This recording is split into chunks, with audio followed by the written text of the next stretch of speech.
We are in bed with books. Thank you for joining us this week. I'm Melissa. And I'm Bethany. If you'd like to find us outside of wherever you're listening from, then you can find us on our website, inbedwithbookspod.com, on Instagram at inbedwithbookspod, and find us on YouTube for video versions of the podcast and bonus episodes. So let's jump right in.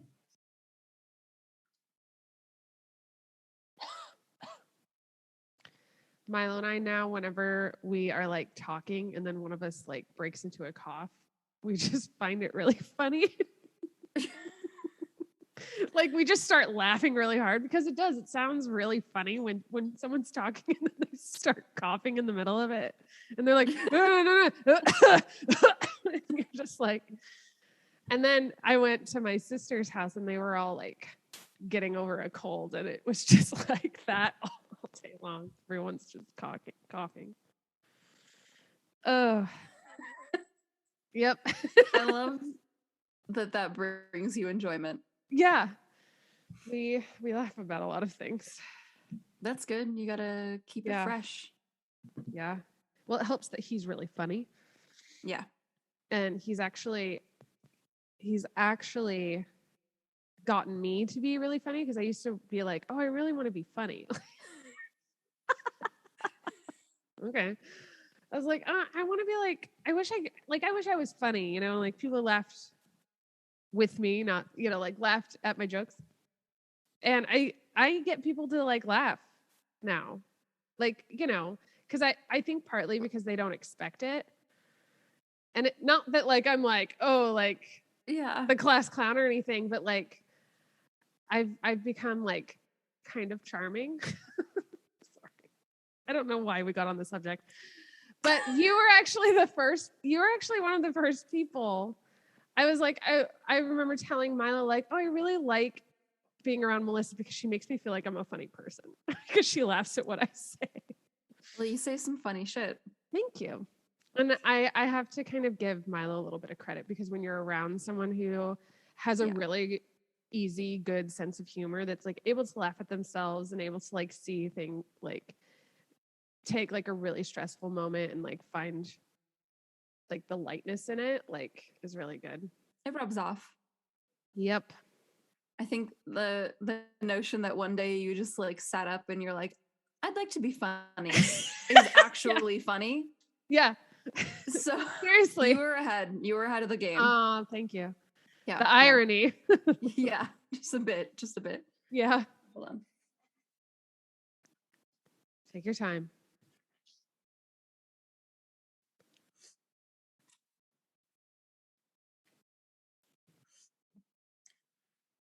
The pollen count in Houston is absurd. Absolutely absurd. And yesterday I thought, what's a really good idea? I've been cooped up in my room all day.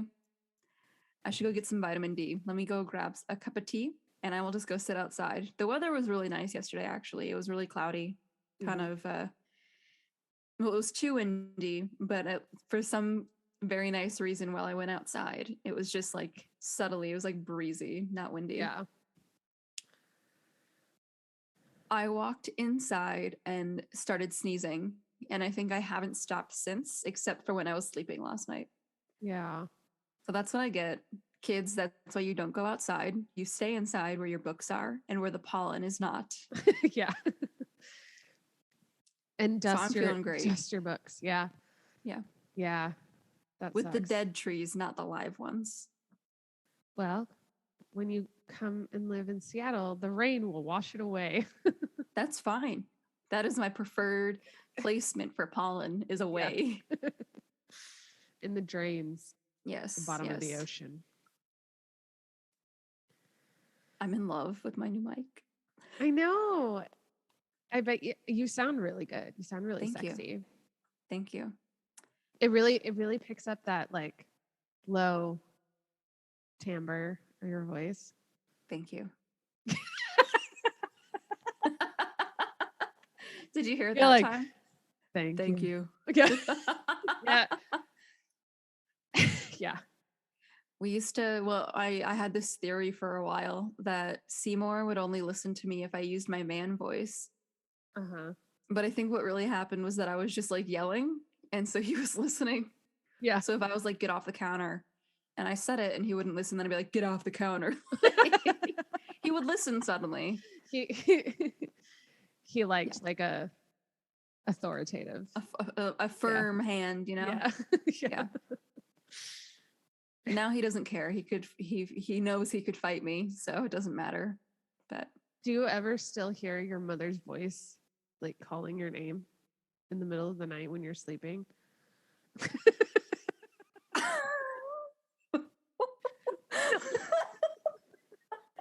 know what I mean? When you're like half asleep, you're like almost an REM and you just hear Bethany and you're like, ugh. And it's like in your mother's voice. They're not saying Bethany, they're saying your name, but no. You don't like anxiety. The things that I get at that, like in that point of sleep, when you start hearing stuff, you know, or when it's possible for your like the dream brain to give you some other stuff, you know, it's always like a hi. It's just somehow worse. Somehow so much worse.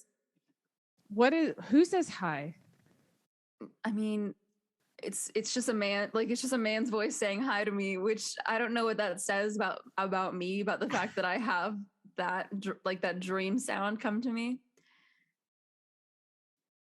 The other day though, I'm so glad you brought this up. The other day I was like half asleep. It was actually when I came back from San Antonio after the wedding. I mean, I was exhausted from driving. And so I laid down and I took like a mid-afternoon nap, and I woke up because I thought somebody slapped me. Oh, yeah. And I must have like slapped myself somehow, but like it like jolted me awake. It was very much like when you fall in a dream and like your whole body like yeah. Yeah, and so like I just like woke up, and it wasn't even like when you fall in a dream, you're like, oh, okay, your heart rate goes back down, and you're like, okay, I can go back to sleep. But being dream slapped is not the same. It very much woke me up, and I was grumpy because I was not fully awake yet, and so I just laid there for another 40 minutes doing nothing. Or you eat a cookie in your dream. Yeah. And you wake up and you're like, whoa, that was not a cookie. I'm on fire today.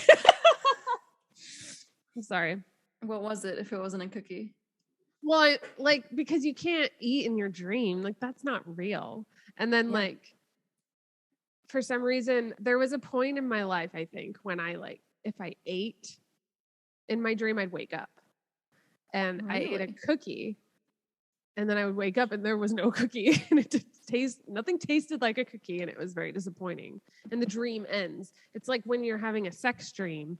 And it ends before the sex starts? Yes. And then you wake up and the sex is not there. Yes, that's a special kind of hell. Yeah. Do you ever come in your sleep?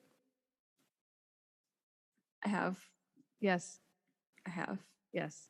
Good. You're the only other person I've met that has. Or that's willing to admit it. Yeah, that's true. It doesn't happen like every time I have a sex dream, though, I will say. I don't have sex dreams very often, but I gotta get a Benadryl. Hold on. Okay. Yeah. So what are we talking about today, Bethany? We are gonna talk about tropes. Yes. Everything to do with tropes, the things that we like about some tropes, the things we don't like about some tropes, maybe some examples. We have some picked out of a long list. Yes. Thank you for that, Melissa. I'm happy to do the work. Some sexy tropes, some yes, not so sexy tropes. I don't know which ones aren't sexy.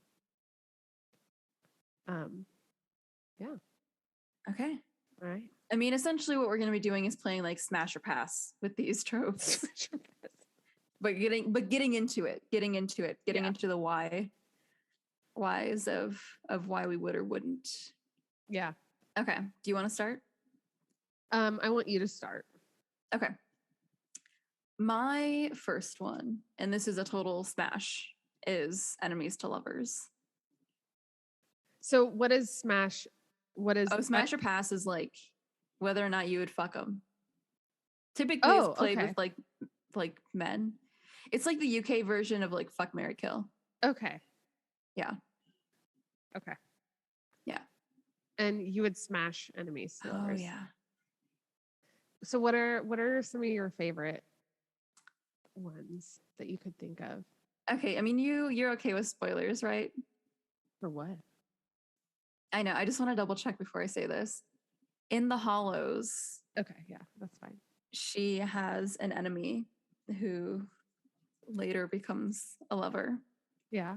And I won't say, because there are definitely a few people that I think there's a couple of options that it could be based on what I'm saying. Right. But yeah, so I think that was my first real experience with enemies to lovers. A light version would be Percy Jackson. Mm-hmm.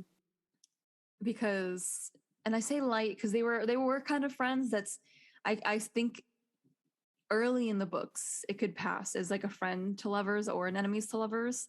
Mm-hmm. But Annabeth like lightly bullies Percy in a fun way. Like they're not full enemies, but it's also like a middle school level book. So if they were full enemies, it'd be a very unclear message that you're sending to middle schoolers, which is fair. Yeah. So, yeah, I love enemies to lovers. Well, so what gets your dick hards about it? You know? I think because it starts with a lot of banter. Like, yeah, for example. Yeah, you really like the warm up. Yes, yes. Yeah. I like the way that the warm up happens. Lou and Reed from Serpent and Dove, very clearly defined enemies to lovers, right? Yeah. Their sarcastic banter with each other before they really fell in love was so good. I would so go back to the way their relationship was in book 1. Yeah. Yes, there were like a lot of lies, but they loved each other. So see that's what's really hard, because I really like the beginnings of the relationships in books. Yes. It's like, tell me a third book that you liked better than the second or the first for that reason. Yeah. You know, like it's just so difficult to get that. Yeah. Second, third, like heap. I think my order of liking books in a trilogy is first, third, second. Yeah. Because first is where like they're falling in love and everyone loves that part. Second is where you always get the miscommunication. Yeah. Second is where like blood and honey. Yep, they throw in conflict that's like so heartbreaking, but you can't resolve it because you have to resolve it in book 3. Yeah. And so that's why I always like book 3 typically more than book 2. Yeah. They have to leave you hanging. Yeah. I also like enemies to lovers.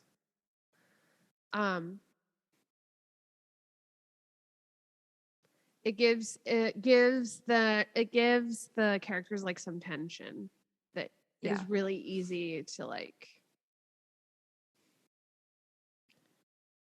feel and like be a part of, I guess. It comes naturally in those plots. When yeah. Would you say that Feyre and Rhys were enemies to lovers? Kind of, yeah. See, that one I really like. You're like, yeah, actually, very much so. Yeah. Oh yeah. They had a lot of teasing. Yeah. Which I think is why I like Rhys so much. I really like the teasing. Oh yeah. Like, and especially when it comes, I don't know. Do you think it's because he is like High Lord? Yeah. I think it makes a difference that it's, at least in the first 2 books specifically, is from Feyre's point of view. because one, you get his kind of persona of being the High Lord. Yeah. And yes, he might not have viewed them as enemies at first because he's trying to help, right? Right. And what we find out later when he's all like, I felt you the moment you died and I knew what you were then and I decided to die with you. Like, that's very much not an enemy's thing to do. Yeah. But as far as she was concerned, Yeah. he's just this asshole High Lord who kind of saved her at the spring like orgy. Yeah. And later saved her, kidnapped but saved her from the wedding. Right. And so I think because we get her point of view, you have that added element of like, it's hot because he's her superior. Mm-hmm. If we were to get a lot from him beforehand, it would be like, you're being gross, you're her boss kind of thing, you know? Yeah. But no, we get the good stuff. Yeah. Yeah, he's a huge tease, and that's what I really, really enjoyed from him. Yeah. Yeah. All right, give me a moment. I was going to try and think of like examples for all of these that I wanted to talk about. I think as we go along, they might come a little bit easier. I have heard people call Castile and Poppy enemies to lovers. Right. And I would actually argue that they aren't. Yeah. Because Poppy didn't trust really anyone. Yeah. Yeah. And he was a hero to her. Exactly. Like, they became lovers beforehand. And it wasn't necessarily that they were ever enemies. I think they just argued. Like, arguing is not the same as enemies. Yeah, and Castile was the Duke and Duchess's enemy.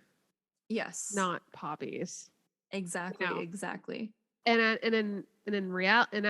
Actually Hawk was like a hero to like her and Tawny. Yep. God, I want to read that book again. The first one. God, no. It's so good. I can't go through Victor's death. Really? Sometimes when I still think about it, if I think a little too hard about the scene. Okay. I sent you that spoiler. Yes. I will not say what the spoiler was, but I will give a little bit of detail so that I can tell the story. I'm in the so the Facebook group that I'm in, that is for like Armin Trout, she's also in it. And occasionally she'll post writing updates. And so she posted one that was about Victor. It brings up Victor. And I had this moment where I was just thinking about his life, this fictional character's life, like, that leads up to him in his dying breath looking Poppy in the eye and saying, please forgive me, I'm so sorry. Yeah. And I like started tearing up. I'm like trying not to right now. I started tearing up because he like basically raised this child. Okay, I gotta stop. Should this bring us into another trope? Sure. The dead parents. The dead parent trope, yeah. We can talk about that one later, but it is one that I want to talk about. Yeah, no, I definitely cried at that one too. Yeah. That was a good. Do you ever like associate when you were reading the book with the book? So like, yeah. So like where I was at when I was reading From Blood and Ash, like I want to like kind of, the Piscean in me just like really likes that, the ritual of like revisiting that place. And I just loved, because I loved like that, like the Poppy and Tawny like sitting at the table and like Hawk's just there like keeping guard, and they're just like trying not like Tony's trying to talk to him, and it's just like this. He so was cute. so broody then. Yeah. Like he still is. He still has his emotional moments, but those points when he would just be like those scenes specifically when he would just be like sprawled out on this chair. Like this is the image that I have in my head is he's sitting at like the third chair at this table. His like Yeah. his redwood length legs just spread straight out in front of him. His arms crossed nonchalantly and him just kind of like looking around. Yeah. Oh God. I'm still Team Castile so hard. So hard. This mic picks up so much more emotion from you. Oh, that's great. You're like, that's you're good. like, oh God. That's literally, that's literally what it sounded like. Oh, Oh can't boy. wait for my mom to listen to this one. I know we've already gone balls deep. Yes. Mm. Mm. Huh? Sorry, you were gonna say you go first. Oh no, I think I was just finishing up the Castile thing, which is done. Yes. Yeah. I'm excited. I'm excited to get back into that world. It's been so a year. Ready. It's yes. Oh my God. Also, yeah. Well, I think because a Shadow in the Ember came out, it feels drawn out. Yeah. But teasing. Yeah. Fun fact. She did just finish her draft of the Shadow in the Ember sequel. Like literally just a couple days ago. Fast. I know. She had this whole post about it, and she was talking about how she used to straight up write like sometimes 5 to 8 books a year. Wow. A lot of her other stuff, because it's not like high fantasy, it's like paranormal, modern, urban kind of stuff, and like a little over 90K words apparently. And so she could get them out sometimes in like less than 2 months. Not like fully published, but she could write them in less than 2 months. Yeah. So after that point, it was just a matter of like getting it out into the world. Yeah. Which, like, damn. That's cool. Okay, you pick the next strip. So I was going to sorry, I have soda, so I'm like not digesting. I felt like it was a good segue into slow burn. And I think we can all agree that Crescent City 1 was the queen. And even 2 a little bit. 2, yeah. Yeah. Were really slow burn. Yes. Really slow burn. But a hot slow burn. Like it was like a forced one. Like I particularly remember telling you I've discovered a new form of edging. Yes. Which was that like I was like I know the next, because you had like finished it. You were like ahead of me, and you were like, "Where are you at?" And I was like, "Oh, I'm here." And you're like, "Ooh, it's coming!" Like the sex scene, like the first one. And I was like, "Okay." And it's like I knew it was there, and I was like, "I'm gonna go down and do some laundry," like because like I need to take a break. Yes. And I need to just like draw this out for a minute. Like you needed to give it the space and time it deserved. Yeah, the respect that it deserved. Absolutely. Yes. So yeah, that one. Oof. That actually has a few different, both 1 and 2 have a few different slow burns. Because you've got Hunt and Bryce. Mm-hmm. But also number 2 has, okay, we're gonna do a light spoiler. So if you don't want to hear spoilers, skip ahead a little bit. Number 2 has Rune and Day. Yeah. The Hind. What's her name?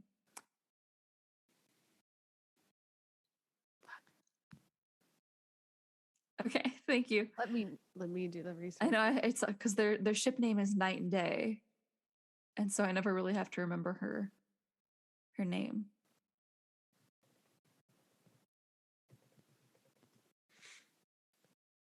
Lydia. Lydia, yes, there it is. Okay. Uh-oh, now I'm on fan art. Is it good? Oh yeah. Look, it's Danica. Oh my god. Okay, I'm getting off. You're good. You're good. We're gonna have a lot of those today because we're talking about everything. Yes. Their slow burn was good because one. Okay, backtrack a little bit. Hunt and Bryce's slow burn is a lot of we can't because this, we can't because somebody's here, we can't because I'm angry at you it's now complicated, suddenly. yeah. Yeah. Whereas Night and Day, they only meet every once in a while. So I mean, they're meeting every few chapters. Sometimes you could go like 50 pages and they won't even like contact each other for whatever reason. Yeah. So the few times that they meet, they have these like really sweet personal, they're like opening up to each other, they're getting to know each other. They have a little bit of miscommunications occasionally, like that makes sense. But then it's just at the very, very, like very end, like shit's about to happen, kind of last night on Earth kind of situation. And they're like, we're gonna brain fuck. Yeah. So good. It's like the payoff with that one was gorgeous. They were my favorite part of the second one. Same. I really liked them. I just came up with a new trope though. Okay, what is it? Brain fuck. No, when else have you seen that? You haven't read it yet. Oh,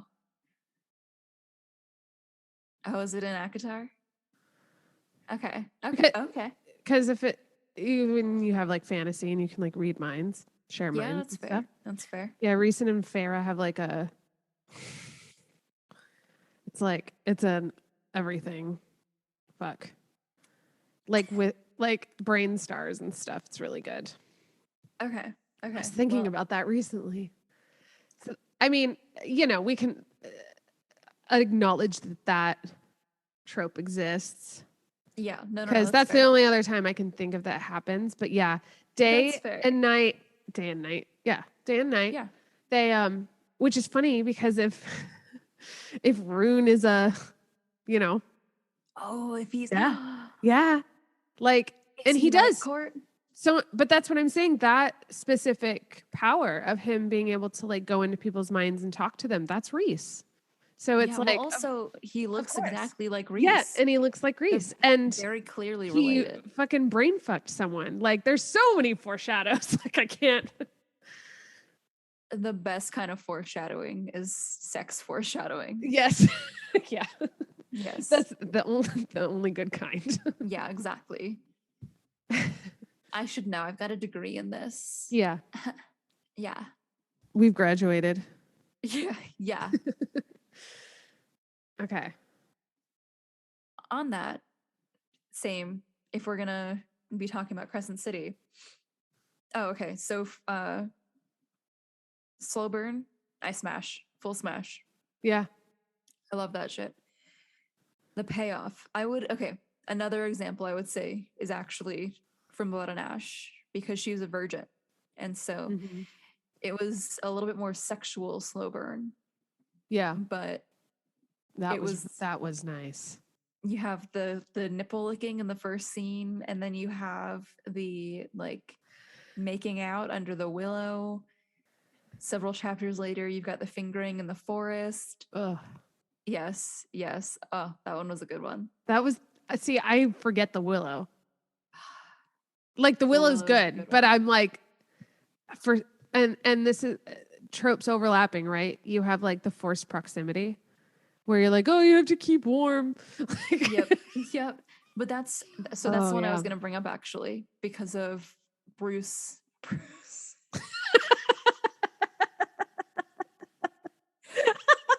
Who's Bruce? I took a Benadryl and I already had sinus medicine in me, so oh man, this is going to be a good episode. This is slightly loopy, Melissa. I told you that pollen count is really killing me. Bryce and Hunt. That's what you were trying to say. Yeah, I'm fuck sorry. you. No, I honestly didn't know. I was like, who's I don't. It's just how it came out. I'm sorry. No, you're good. It was cute. Bryce. Yes, Bryce and Hunt, because he's got to protect her, right? And slowly but surely they're getting a little closer, and so he's watching her anyway. He might as well stay at the apartment. Right. Yeah. He's Of just course. one bedroom over suddenly. Yeah. They're both very conscious of the fact that they're only a bedroom away from each other. Yeah. Yes. Forced proximity is a full smash. Okay. Now that we're on the podcast, because we have talked about this in book club, but I'm gonna give it all the respect that I want to give it, which is the scene in Mist and Fury at the inn.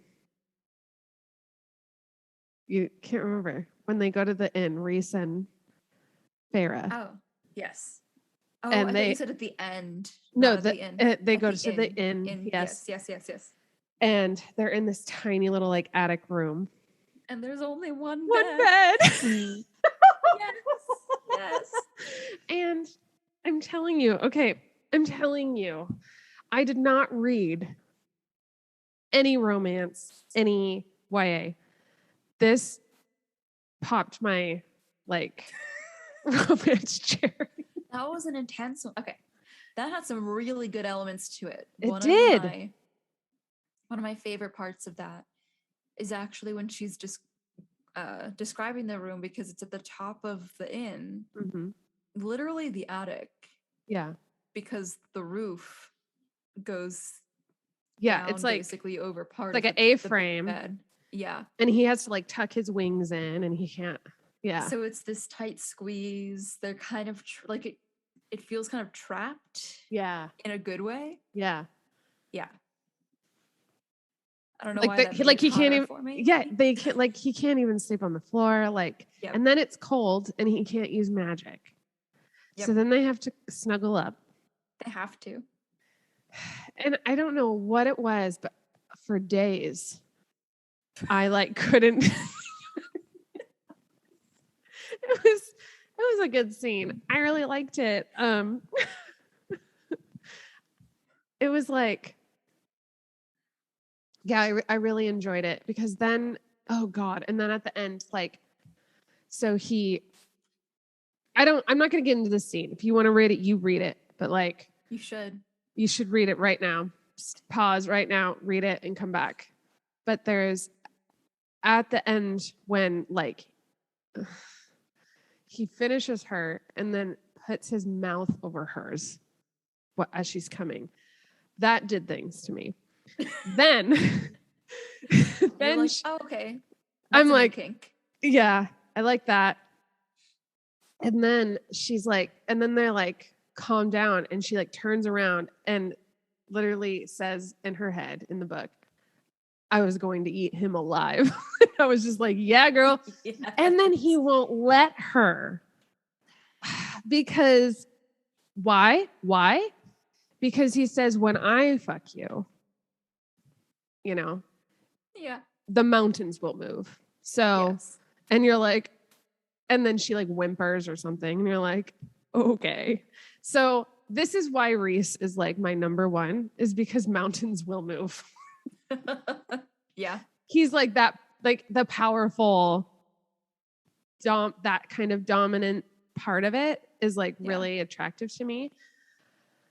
But also I love that he just obviously lets her, he's the one that has set her free. Right. Yeah. I just love it.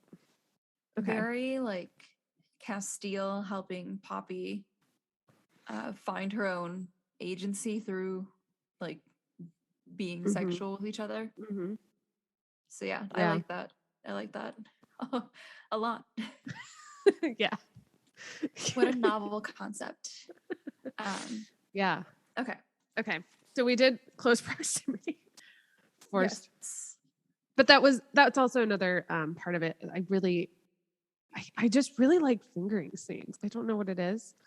I think because there's I feel the like we've one talked about it before. Yeah. Because there's that one with they're the one we just talked about with Castiel and Poppy and the like campsite and like Kieran's like 4 feet away. Like can't hear or smell you. Yeah. And she thought he was human. Yikes. Awkward. Yeah. And then Niktos and Sarah. Like that's my favorite too. And there's something about the control of it. For me, it's the like youthfulness. Mm-hmm. Like it's the preamble. Yeah, and maybe stage it's just like of sex where you're like kind of just like exploring each other with your hands instead of Yes, exactly. Like you're just exploring your partner. Yeah. And it doesn't always have to be like fingering, I guess I should say. Yeah. But cuz not to like paint people or paint men with a broad brush or anything, but a lot of guys truly don't understand the merits of foreplay. No. And it's nice to see foreplay in the books. Yes. It'd be nice to not just like go in dry dog, you know? Maybe that's why I haven't had sex in a while. Who's to say? Stop. We're getting really personal here on the podcast. No, it's fine. I mean, you're fine with before it. the Benadryl hit. So that's true. What did we say? You asked if it had ever come in a dream before, and I answered you. And now everyone knows. And now everyone knows. You're really funny on the Benadryl. Fuck you. You just go straight to it. I love it. I like it. Okay. Well, the thing is now I have to like stay awake. Yeah. All right. Well, we better get through it. Yeah. I mean, I'm not going to pass out or anything. I only took one. If I took two, we'd have to worry. Okay. But that also both of those bring up the one bed trope. Yes. Yeah. No. Sorry, not Castile. Lou and Reed. Yes. That was another one that I was thinking of. Mm-hmm. Yeah. And I think that one did it pretty classically because they are still technically enemies at that point. They've just slowly started to warm up to each other. And that was the first time, or when they finally start sleeping in the bed together, I should say, is the first time that he kind of stands up to her. He sees that she's not just being a bitch to be a bitch. Mm-hmm.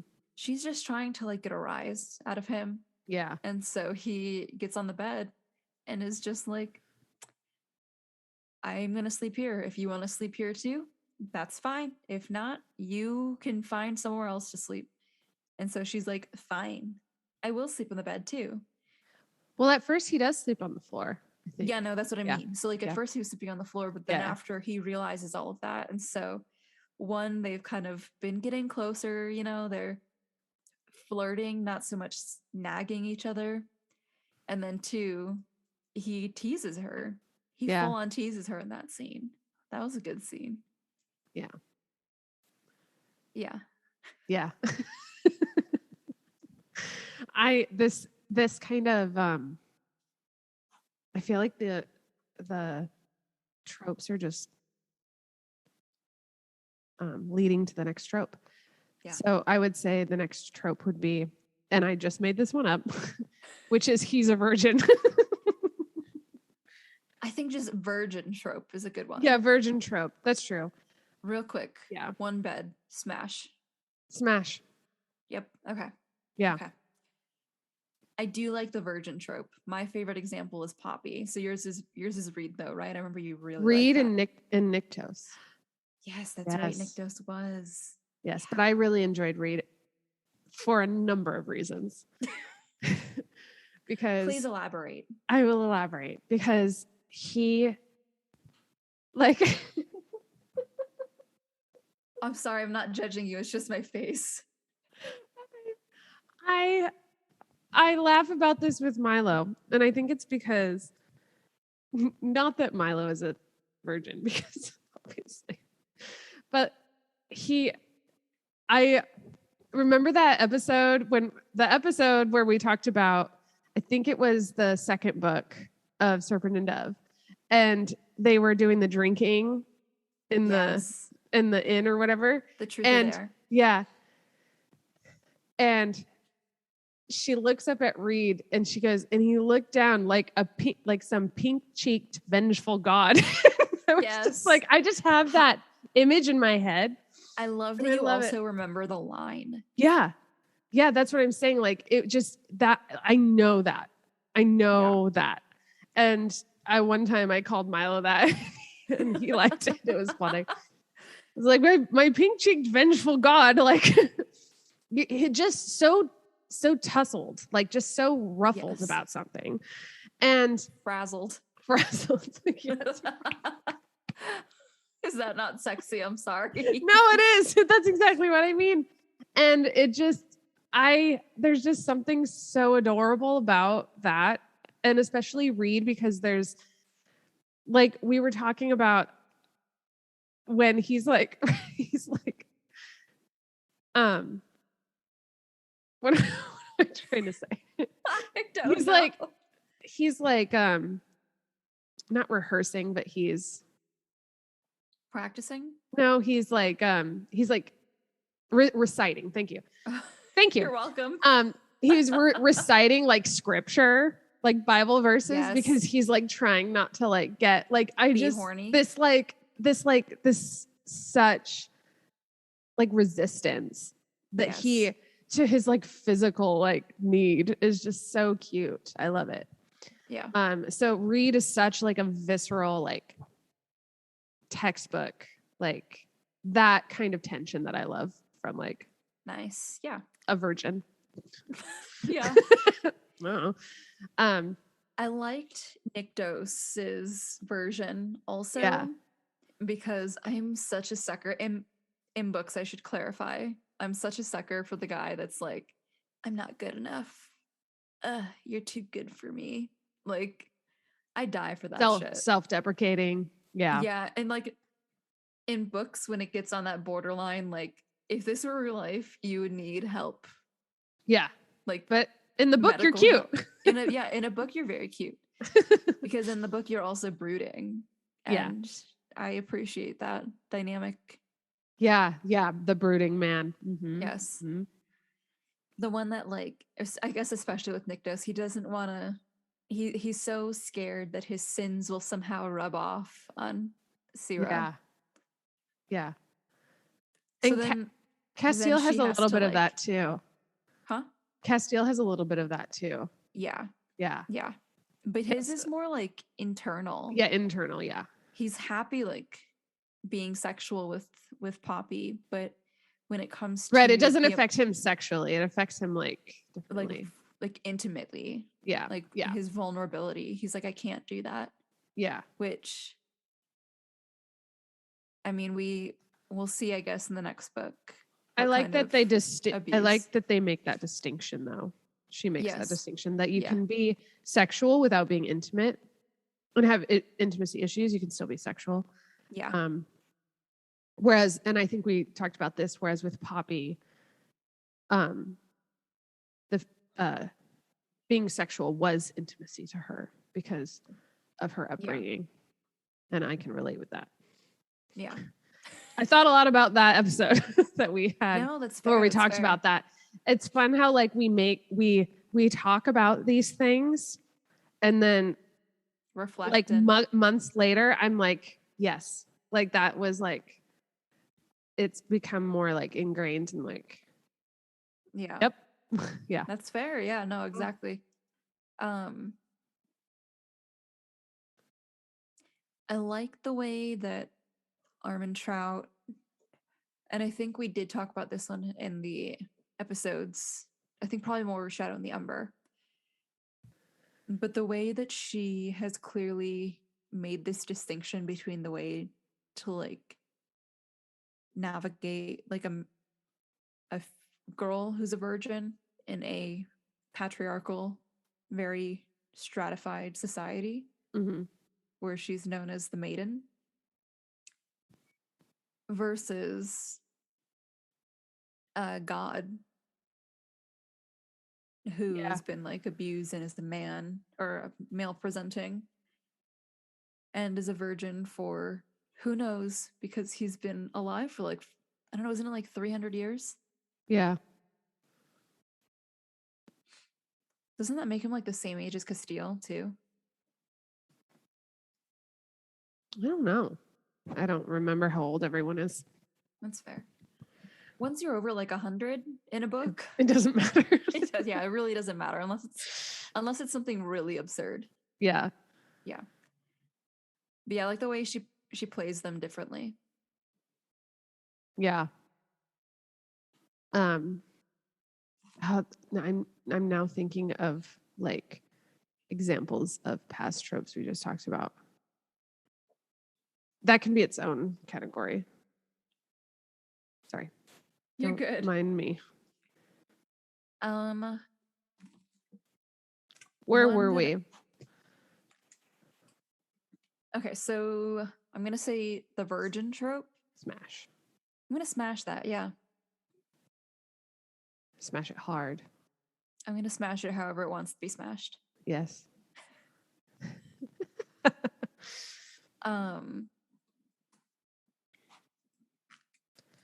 You have some examples for surprise superpowers. You should talk about that. Well, the biggest example is Harry Potter. Because he just wakes up one day and he's a wizard. I actually am gonna pass on this one though. Not like pass my turn, but like pass on this trope. I really, really liked it when I was younger. And I think a lot of that had to do with the fact that, like, I mean, I was younger. My imagination, I think, was a little bit more willing to accept certain approaches to things. But as I get older, I just don't find it as interesting. Because as I get older, when that like pops up, I'm like, well, how did you like when not someone know? like when someone just has a power all of a sudden, you're like, okay. Yeah. I liked that like Armin Trout throws in that they go through like the culling at like 18 to 21. That makes sense. It's a convenient thing, but it makes sense. Yeah. It gives this kind of explanation. So in Shadow and Bone, the main girl, I can't remember her name now. Hold on, I'm gonna sneeze. She hasn't stopped since for 48 hours.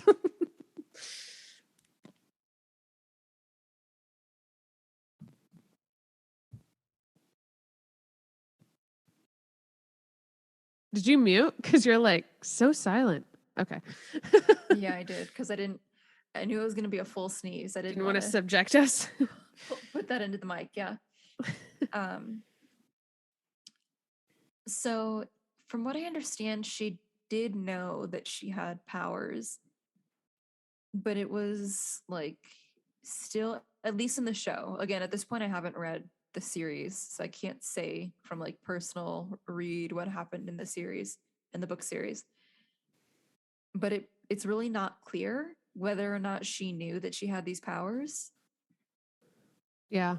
And that's really frustrating because in the series, they've like basically prophesied the coming of the Sun Summoner, right?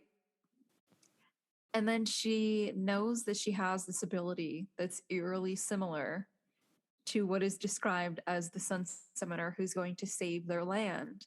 And she doesn't do anything with it until like a boy comes along and like notices her basically, which I didn't like. Right. So generally, I'm not a fan of the surprise superpowers thing. Yeah. The Shadowhunters did that one as well. I think surprise superpowers makes it sound pretty specific, but like generally I would say that anything where it's like modern and then suddenly like, oh, look at all these things exist. And you've just been lied to your entire life. Right. It doesn't really add up. But when you're a kid, you want to believe those things. You want to believe that there's something more that you just can't see yet. You know? Yeah, it seems like more of a gimmick for As like an a adult, kid. yeah. Yeah. Yeah, exactly. To kind of get the kid excited and interested in that life isn't just this mundane thing, that it can be like magical. Yeah. And thinking back on the YA that I read as a kid, a lot of that. Percy Jackson, he's a demigod. He is the son of Poseidon. And as the series goes on, he's got some like serious power. But when it first starts, pretty much the only thing he has is he can like hold his breath underwater for a very long time. And he has dyslexia and ADHD. Nice. Yeah. And then one day it's his teacher who's in a wheelchair pulls the blanket off of his legs, is actually a centaur, hands him this pen, and he pulls the lid off the pen, and it's actually a sword. And his best friend is actually a satyr. And like reading that as a kid was really exciting. But thinking about that premise as an adult, I'm like, wow, that's a lot of things that would have had to have been hidden. Yeah. In plain sight. Yeah. You're kind of smarter than that now. Yeah. Yeah. You can't be fooled. Yeah, exactly. You can't fool me, magic. Okay. Smash, trash, whatever it is. Smash or pass? Pass for you. I don't have a lot of experience other than Harry Potter, probably. Yeah. So I'll just say pass. That's fair. Because I think I agree with that. That's fair. I think I made a very valid argument. Yes, you did. Thank you. So my next trope would be mates. Yes. Soulmates, true love, mates. Yeah. Yes. I only have experience with this with like fantasy. I don't think it exists anywhere else. Yeah. I mean, unless you're like romance, it's just like implied. Yeah, it's like it's how we would think of soulmates, like in real life, and that's boring. So so mates. In fantasy, it's fated. Yes, it's fated. It's destined. And in fairy, at least with ACOTAR, it's a actual like magical transaction, for lack of a better word. A magical like thing that happens when you like have sex. And some people get kind of frustrated with like the mate because you're like, okay, like it just kind of like once you find out they're mates, you're like, all right, like there's no mystery, right, around it. Kind of like Elaine and Lucian. Which I'm glad she kind of addressed that, where you actually have mates that like aren't not all of them are on board. Like, not all of them are on the best of terms. Yeah, like Elaine's like, who are you? That's and fair. Lucian's like, you're my mate. And she's like, what does that mean? Yeah, she's like, who the fuck are you? Yeah, exactly. I love it. I love that, like, because that is like the conversation, right? Well, then what do you have a choice? And I kind of like that, like, here is Elaine grappling with that, and here's Lucian grappling with that, like her choice of like not wanting to be around him. So I'm excited to see where that goes. Like if they are going to be destined to be together, or if Sarah kind of has other plans for how like that's going to pan out in a world where mates aren't the end all be all. Because not only that, but they talk about how mates are like super, super rare. And then you have like 5 of them in one series. Yeah. In the scope of like 4 years, you have like 4 meet, you're like, okay. Like it just becomes a little like too predictable sometimes, which I can agree. I'm definitely a pass on the mate trope. Yeah. So like I would say those are like my qualms with it. Yeah. But for someone who hasn't read a lot of fantasy, I don't know, like this was like the first series fantasy I read. I really like gravitated towards it because I kind of like reading Harry Potter as a kid. Like you're like, ooh, Yeah. oh, what's this? Like in this world of fantasy where it's like it's its own rules, like you kind of do get to inhabit the reality of that, of like a mate, rather than just like this spiritual like cacophony of like, oh, this is what a mate is, like this is what soulmates are, and it's just like this ooey gooey stuff. Whereas this is like, no, we actually like had sex and now I like can't, now we're like linked like spiritually, like it's a real thing. I mean, I wouldn't say that like mates are any more or less common in like fantasy or YA NA fantasy than they used to be 10 years ago. But I think it does take away a lot of the excitement. I don't necessarily like have a problem with it, I should say. What are some examples from when I was younger, at least? So I read this one series called, what was it called? It might have been called Fallen. Let me Google it real quick.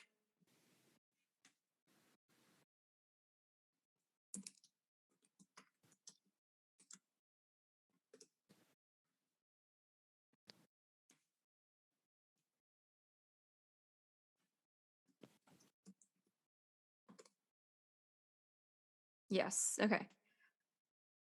So it was Fallen by Lauren Kate, which first of all, I loved that series and I still do. But they kind of had the mate premise with the two main characters. And I think what ends up frustrating me like it did with that story, that series, is that sometimes the soulmate trope will be used to kind of like choose each other over the greater good. Oh, so it's like love against odds? No, not necessarily love against odds, but like even if it's not that situation where like they have the choice to save the world and they still just kind of, or like to make a difference, and they still just kind of like choose to be with each other, and they're like, this is all I need. And I'm like, well, there's kind of a world that could benefit from you not doing that. And that gets really frustrating. Because I think it can get used as this excuse to kind of just like ignore the rest of the stuff and just focus on this like connection with this person or this being that you're with. And that's not an interesting story, in my opinion. Kind of like Bryson Hunt in the second book, but then they just Yeah. ended up having to do something about it. So I feel like Yeah. I feel like it doesn't have to get in the way, but it can. Yeah, no, exactly. Like I'm not saying it does every time, but if something's gonna get in the way, that is one of the things that will get used, and I don't like that. I think maybe I'm just like a purist when it comes to like the thing. Maybe it's because I'm too much of a hopeless romantic, but I don't want it to be used that way. And it does get used that way. Yeah. I like what I like about it, just in Nektar, which was, that they're going to get together anyways, and you kind of like the mate is like this new thing you're learning about, and then it gets used, and then you're like, oh, and then there's like this something kind of unlocks, and you're like, oh, good, like they're going to be together and they're going to stay together and nothing's going to happen to anyone. So it's like this like security thing. That's about all the benefit there really is to it. I have a feeling the more I read it, I'm gonna get like tired of it. But no, so, that's fair. Smash pass, schmass, schmass. Because I like, for you that's a pro, but also for me that's a con. I'm pretty indifferent, I guess. That's fair. Like because I agree with you and I agree with me. Yeah, no, same. I think it's just, it's kind of there. I understand people's frustration with it. Yeah. And I do I firmly agree with the whole not everyone has mates, and then just everybody Yeah. Oprah style, you get a mate, you get a mate. Yeah. Not how it works. Yeah. In fact, you've said that's not how it works, but suddenly it is. So Yeah. yeah. Okay. I have our last one. What's our last one? Oh. It's a sad one. Gullible martyrs. I think it needs a honorable mention though. Yeah. These guys need a little bit of the spotlight. Yeah. Yeah. These are our ensembles. Yeah. There's more. We just always say it's ensemble. We just say it's our ensemble. Yeah. Yeah. Because I think ensemble really, really fucked us over. Fucked us up. Yeah. Let's see here. Let's think about what we've read recently.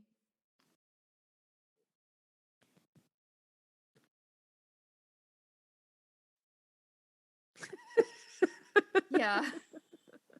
Let me just look at our page. Yeah, what?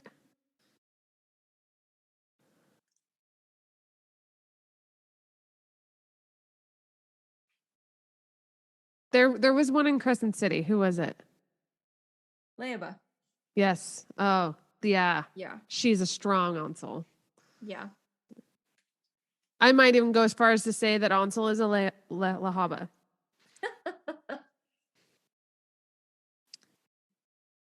I would agree with that, actually. Yeah. Okay. Oh, who is the knight in Guild?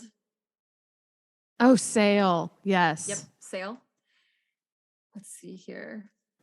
I'm just going down our page. Yeah.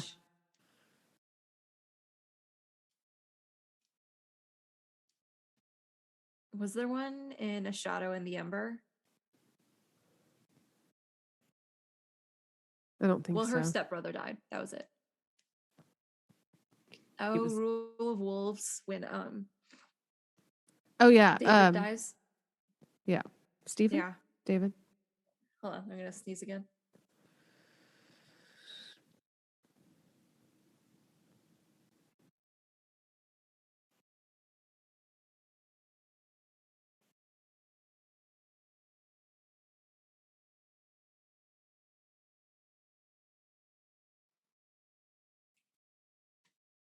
Going down still. The stepbrother in A Conjuring of Light, Gathering of Shadows, Darker Shades series. He didn't die, but he did try to sacrifice himself. The stepbrother? The prince. Ree? Yes, Ree. Rye. I don't know. I might still go with Ree. Rye just sounds like bread.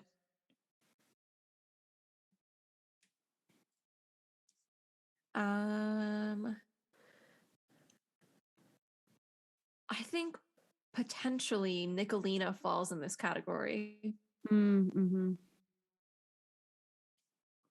Possibly because it was clear how much she was I guess just not in the know, but kept out of plans. She was just like a tool. Yeah. Yeah, definitely. I might have a new trope. Okay. I keep throwing us curveballs here. I feel like it's been done in other books, but so far I can only think of two, which is the training trope, where you have someone's training you, right? Is that a trope? Do you think that's a trope? Does that constitute? So. Okay. Maybe just the training scenes generally. But it's like a romantic thing. Okay. Yeah. Yeah, I think so. In that sense, yeah. So I know Sarah does that a lot. because one instance I'm thinking is Throne of Glass, where Kale is like a reed. He's like a reed. He's just like he does everything right. He's like the knight. And they like go jogging together. And I just think that's so cute. And then also Hunt. And So like I mean the couples workout. Yeah. Yes. Yeah. And then Hunt and Bryce go shooting. That's a good one. Well, they also actually work out together. And they work out. Yes. Yeah. And then Cassian and Nesta train together, and it's really good. It's really fucking good. I can imagine. But also Reese and Farah like learn to fly in Wings and Ruin. In fact, Azriel kind of teaches her how to fly a little bit, which I was like, listening to it, and I was like, wow, Azriel is talking a lot. Like, you never get to hear from him. I've seen like the memes of people about like talking about how Azriel taught her how to fly. And it's all about him basically just like chucking her off the edge of a cliff. Yeah. He's like, so that's his style. Yeah. Figure it out. Yep. I can appreciate that. Yeah. I like those tropes too, because there's this like cathartic feeling that comes with it, because you can kind of like when they're being like kind of pushed, like that feeling. Yeah. And I kind of like with Cassian and Farah when they were training. Mm-hmm. And they were like, well, Sarah wrote about how he just stood there because he knew that she needed something to hit. Yes. Exactly. And then she's like, she has that little like emotional outburst. Yeah. And same when Reese is teaching her how to winnow, and she gets like exhausted, and I think I do think that's a trope, because if it's done for like a purpose like that, like it has to be done for like a plot purpose. Yeah, it's not just like people training. Yeah. So in a similar vein, the pregnancy trope. Like pregnancy can be in a book, but when pregnancy is used as like a plot point or as a plot device, full pass. Not even like a half smash or anything, like full pass. Yeah. Because it's gross. Yeah, the book ends. The book ends. Yeah. When someone gets knocked up. Like, sex is not to procreate. Yeah. What we're here for. Exactly. The last thing I need is a pregnancy scare in my books or in my life. Yeah. Same. Oh God. Yeah. If it's just a thing that happens, that's fine. Like, Farah gets pregnant and then that's like the end. Like, you don't hear from Reese and Farah, because Rice was how I was rating him the first time, so it comes out sometimes. Rice and, but like that's like the beginning of the next generation when Farah gets pregnant, you know. Yep. It's like the same reason that we didn't need the epilogue in Harry Potter or the play or anything like that. Yeah. Because like, okay, granted that wasn't smut or anything, but like the second you bring out the family and the kids and all of the after, that's the end. Their stories have ended. Period. Yeah. So. Which is different from the Serpent and Dove epilogue. Which was like, that epilogue was like, this is the beginning. That was only like, that's also like, that was only like 2 months later. Yeah. It was like it was to transition to the beginning of the next phase of their lives. It wasn't like, this is the destination. Yeah. Because the destination is supposed to live inside of our hopes and dreams. Yeah. You know? Yeah, but like the end of Harry Potter before the epilogue ends on a high note. You know what I mean? Yeah.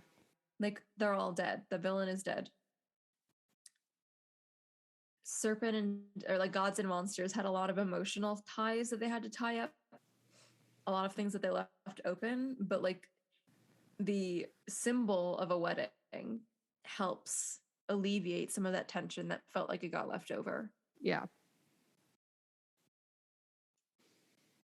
Yeah. Yeah. Gotta sneeze again. You poor thing.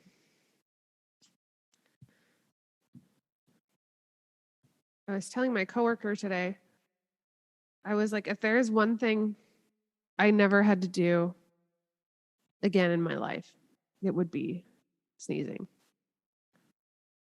And he's like, well, but it's like, there's like such a relief afterwards. And I'm like, but I don't want to do it. Like, I just hate it so much. I used to sneeze a lot. I don't know what's happened since, but I just used to, I would sneeze every day every day for like years. And I was it's just takes you out of what you're doing. And it doesn't feel good. It's so annoying. I'm like, I could just go without it. If I was given like 5 words to describe how I feel after a sneeze, relieved is not one of them. No. It's not even top 10 at all. The relief comes hours later when I realize that I haven't sneezed for hours. Yeah. So. Yeah. I think we've touched on them all and added a few of our own. Yeah. Do we want to bring up any more? I'm trying to think. I can't really think of anything else at the moment. Ooh, I'm going to bring up this one. The love triangle. Okay. This is a half and half for me. This is a smash. Yeah. Or a this is a smash. Smash pash. Yeah. I think it can be done right, and I think it can be done fun. But I would say, as a general rule of thumb, it has to be like an enemies to lovers versus a friends to lovers. It can't be both. It can't be both, or like. What are you referring to? What's like an really example here? Well, I was thinking of Shadow and Bone, but you haven't seen that one. Technically, Hermione and Ron and Lavender. Mm-hmm. That was a good one. Because we knew who he was going to end up with at the end. Yeah. We knew that he had just strayed a little bit from God's light. Yeah. Let's see here. Who else? Or what else, I guess? A good one. You haven't read it yet, but you know about it, which is the one that has not been resolved yet. Yes. Which is Gwynriel or Elaine and Asriel. Elriel. Yeah. Having not read anything, I am partial to Gwynriel. Same.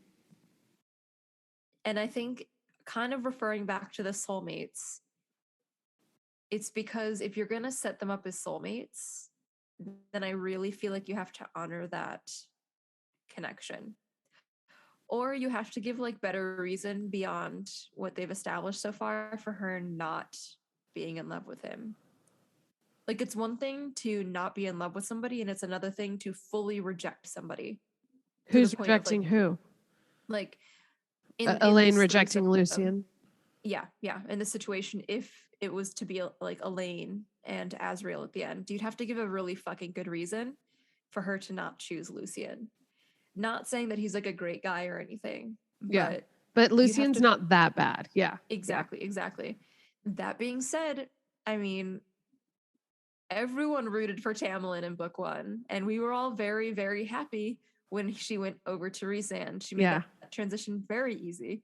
Yeah. So I wouldn't put it out of her abilities to do that again. Yeah, and that's kind of something she does in all of her books. I think Aelin from Throne of Glass like dates a few guys before she lands on Rowan, who I haven't even met. Well, I have met him in the second book. He makes an appearance, but evidently I think that's who she ends up with. I have to finish it. I have to finish the series. But it's supposed to get really good starting at book 3, and that's like the next book I need to read. So but with so far we have so little information from Elaine and from Azrael. We have a lot of information from Lucian. We have all the information we need. And we actually have a lot of information from Gwen, but she hasn't given a lot of POV for Azrael. He's already a guarded person, so it's really hard to tell. Like that's hard to say because it is pretty clear that in Silver Flames he is very much into Elaine and Elaine is very much into him. But they're like not making any move. They're both like super shy people. Yeah. It just doesn't sound very exciting at all. And there's really no good reason for it. No one's giving me a good reason that they like this person yet. You know, we just know that they're pining and we don't know why, you know, like pining's fun, but it's also fun when you do something about it. Yeah, exactly. I don't know a lot about what they're individually like showing about it, but I just think it would also be super boring and typical if Feyre and Rhysand, all the Archerons sisters went with Cassian. The Bat Boys. Yeah. Yes. Yeah.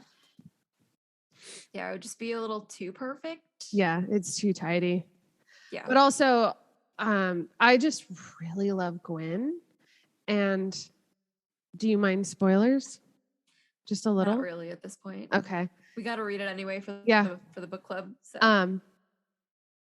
The way that Gwen and Azrael was the first person Gwen met out of the people we know, right?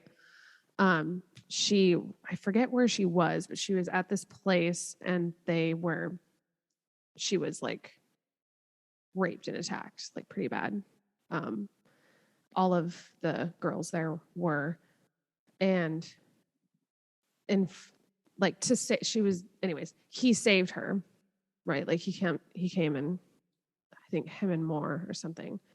And so Azrael like saved her. So they have like this kind of like understanding already from like he's seen her at her worst. And then also she can understand where he's been because there's like a lot of like darkness he's been through as well. And so you can really see them kind of having kind of a connection through that. But also they're so different. Like she's this very like sweet, like bubbly, hopeful person. And he's just like burdened so bad, like from the work that he does and his past and whatever. And like, I would just, I want to read that. Like, I want to read like that dynamic, you know? He's a mystery right now. And so he's such a mystery. Yeah. Yeah. And that kind of brings me to another trope, which is the opposites attract one. Mm-hmm. Yes. Another example for Lou and Reed. Yes. They're very, very clearly opposites. Yes. In the best way. I'm going to sneeze again. Do it. No, I'm not. Sneezy. Yes. Back to business. Yeah. Yeah, that's a very good example of that trope. If we're going to talk about old YA, sneeze. Poor thing. Jacob and Bella from Twilight. Yes, they didn't end up together, but book number 2 had a lot of tension between them. So book number 2, New Moon, is when Edward leaves. Still hurts to this day. That book wrecked little like 14-year-old Melissa. But in his absence, Bella and Jacob get close. And it is kind of platonic. That's very much like a friends to lovers kind of situation.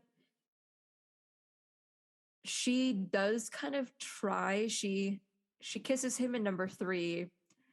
She goes on a date with him in number 2. She's definitely trying to see if she does, like, I think it's very much like Feyre and the Day Court. Mm-hmm. Or not Tarquin. Day Court, Summer Court. Tarquin, yes. When she was like, I could see myself loving you. You seem like you'd be easy to love. Like, it's that whole dynamic all over again. But a good example also of opposites attracting but not working out, which is fun. Yeah. Keeps things spicy. Yeah. I would say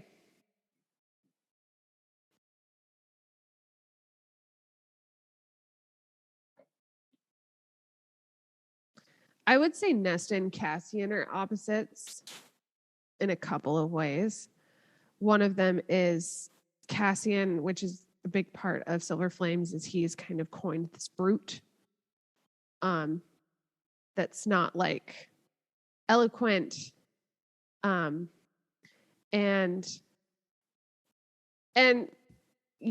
correct me if I'm wrong, but he's pretty like, he's a jock. He's pretty like fun and like, I wouldn't say like fun, but he's like kind of a light-hearted tease, right? Like yeah, he's not. Yeah, I would actually. He's not snarky. Yeah, he's not like snarky or anything like that. Yeah. Nesta is actually like she was being primed to like by her mother to like marry like a very high standing man. Yeah. And she is a dancer and loves to dance in balls and stuff, which doesn't like is the part of her character I pretend doesn't exist. Why? I don't know. It's just I don't know. It's just like I just like that for her. Yeah. Yeah. Okay. I just like I really like that part of Feyre of like she's just a badass, like, which is so weird for me because I'm like so like anti like strong women, not all the time, but okay, you know what I mean. I don't know what I'm trying to say.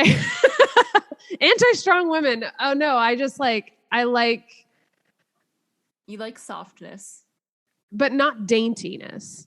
Yeah, which is like the dancing part that I'm kind of like, like I'm not into the high. Yeah. When I'm thinking like dancing too, I'm thinking like Regency style dancing. Yeah. But it's also like Nesta's really high strung. So I could see that being like a nice release for her. Yeah, that's true. That's true. Yeah. What I like about their dynamic is that she was primed to like marry a very high standing man. And she falls just head over heels. Yeah. For a guy who is like the lowest of the low kind of born. Like, yeah, he has power now, but he does not come from power. Yeah. And in the human world, it's all given. It's or not given, but like inherited. Yeah. He did not inherit any power. He earned it himself. And literally grew up hungry and yeah. In the gutters and stuff. He and also she's very witty and calculated, which he's not. He's more like a punch first, ask questions later. Yeah. And that becomes very clear in Silver Flames with their like banter and stuff. And so I feel like that works really well for them too, because like you like reading these the first couple books, you're just like, oh man, girl, you don't even know, like you don't know what you want because you're gonna want this. She's so mean so hard. Yeah, she's so mean to him when they first meet, when she's still human in Mist and Fury. And then I love the part when they're training later and he's angry because of Nesta. Like Feyre's like, what's got his like his wanted and not kind of situation. And they're like, oh, Nesta again. Yeah. They make each other so angry. Yes. It's very exciting. Yeah, I'm a fan. Yeah. I'm a fan of that. That's definitely an opposites attract, I think. Yeah.